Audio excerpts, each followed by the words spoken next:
Okay, so sort of finally, I'm just going to have a go using the embroidery, the Oekaki mode on it. So I've got my starter kit out that the machine came with.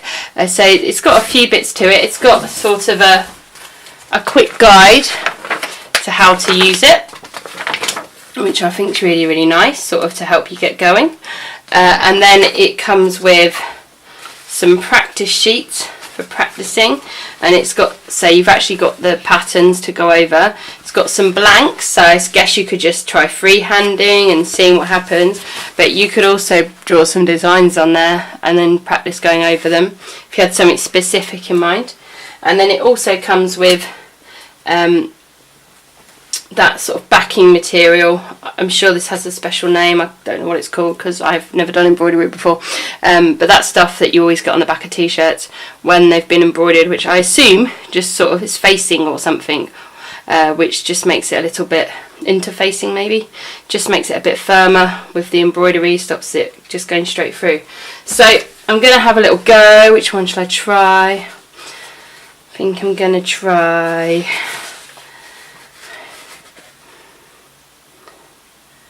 I'm going to try the swirly pattern, I think, first. So before I actually start, there's a few things on this machine I need to do. So the first thing I need to do is obviously decide what I'm going to do. So I'm going to do that one there. I'm going to cut that off there. Right, so that's the bit we want. Don't want that bit at the moment. I'm going to change the thread because it did come with a spool in the starter kit, so I'm going to use that. So I'm going to take this thread out. Now, I did see somewhere it's really important that you don't ever pull the thread out back through the machine, although I'm not entirely sure how that works, because I suppose I should have cut that, shouldn't I, and then pulled it that way. But I don't like wasting thread. Don't do what I did, unless you're trying to save thread. Right, okay. You may need saving, I don't know. Then get the red one. And I'm going to thread it in just 1 second, but the first thing I need to do before I thread it is to actually change this foot. So this is just a standard zigzag foot.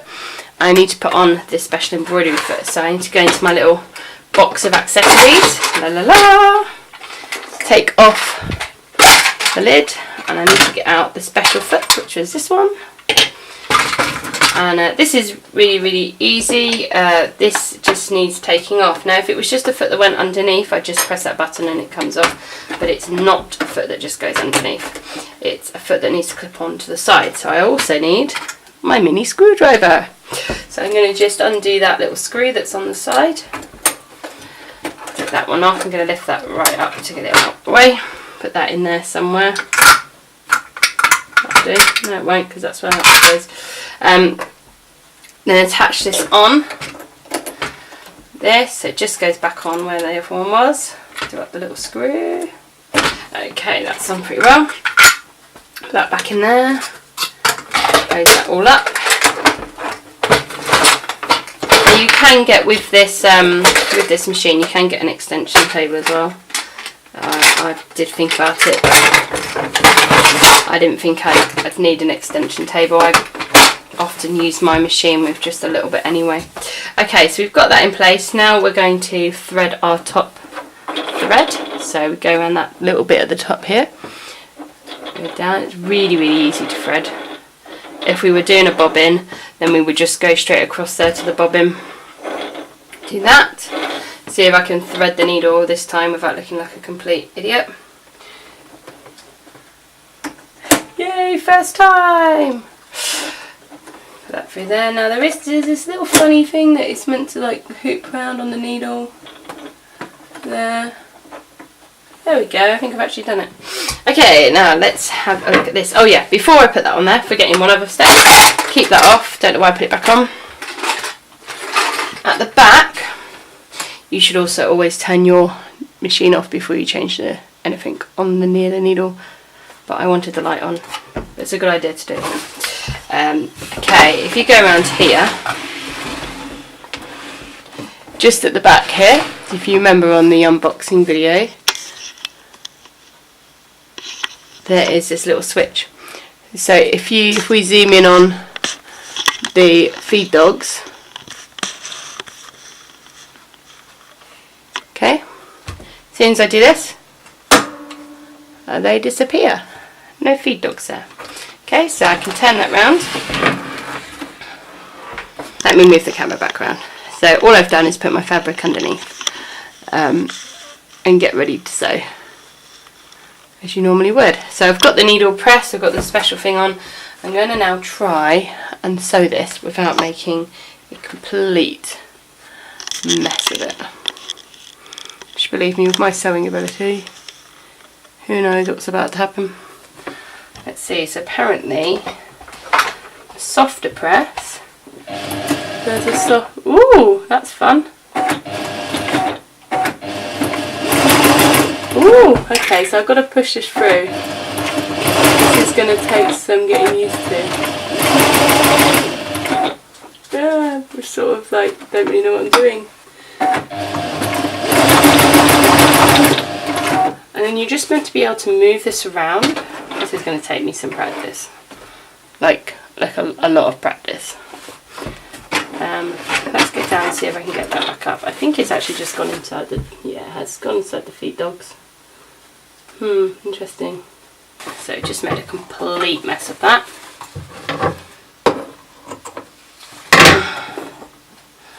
It was just going too quick, really, for my little brain. Oh, it's all going everywhere.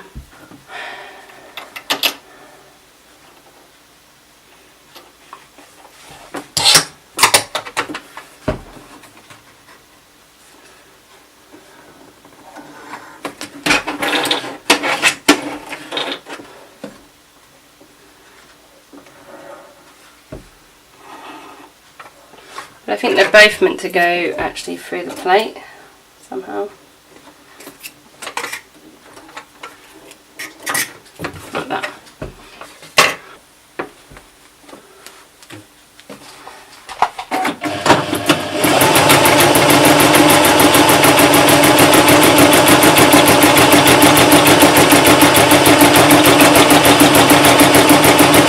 There we go.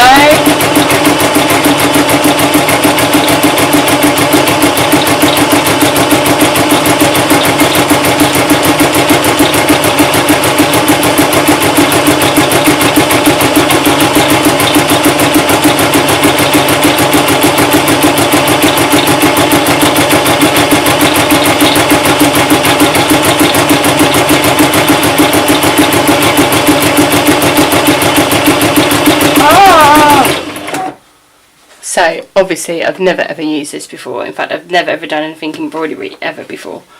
And this has got a really weird thing. So it goes at one speed, but you control the width of the stitch with your foot. So it's kind of weird because you're trying to go slower. So you're lifting your foot up and then it just stops stitching. Let's see what my first attempt is, and hopefully in a few videos it will be much better. Which actually, considering I got the first one completely caught in the feed dogs, I don't think this is a bad attempt. You probably are all much better at embroidering than me, but I think it's not bad. I mean, there's a few little weird bits here. Might not be quite ready to do curvy letters just yet, but I think that's quite nice, and actually I got the hang of that quite quickly. I think the first one I just wasn't very confident, and I think that's the main thing. Okay, so very lastly, I just want to compare this machine to my old machine so you can see kind of what the difference is in this machine and what I had before. I just thought I'd quickly show you the comparison between the two machines. So the red one is much bigger. But I prefer the dust cover of this one. So it's actually a full plastic unit and all folds up together. So you can see that comes out. It's got the foot pedal and stuff in. It's going off to the repair shop. And then hopefully passed on to someone else who can use it. Its little accessory boxes here. Really, really dinky. Got all sorts of bits in there for it. That's the only thing. This didn't come with any oil. This one did. Maybe I'm not meant to oil it. So that's in there. But as you can see on the top of this one could also do lots and lots of stitches. Couldn't do the embroidery as such, but it could do letters. It could do a few patterns. Could do like punctuation as well.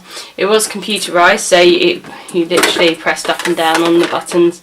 decide which stitch you wanted, and how long you wanted to stitch. There was just different options that you could select.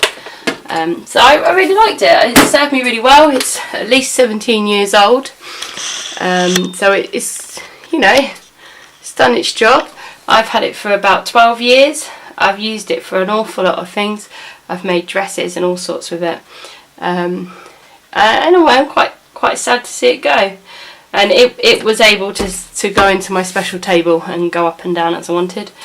So they're not completely different. It has the little bit on the side for cutting your thread. It had the automatic thing for doing your needles and all sorts of bits. You can see the thread cutters just down the side, how quick you wanted it to go, but I do have to confess I've never taken it off the slowest amount. That went far too quick for me. I dread to see what speed the top one goes. But you did also then control it with the foot presser, but it would terrify me to go any quicker than what I was going. But this has been a really, really good machine, and then you'd thread it up the top there, so you could have your thread horizontal, or you could put a spool pin in there and have it going vertical as well. I've always preferred it vertical. I found it didn't get catched on things as much. So it was a nice little condensed little machine. Hopefully going to be passed on to someone else who can use it if it can be fixed.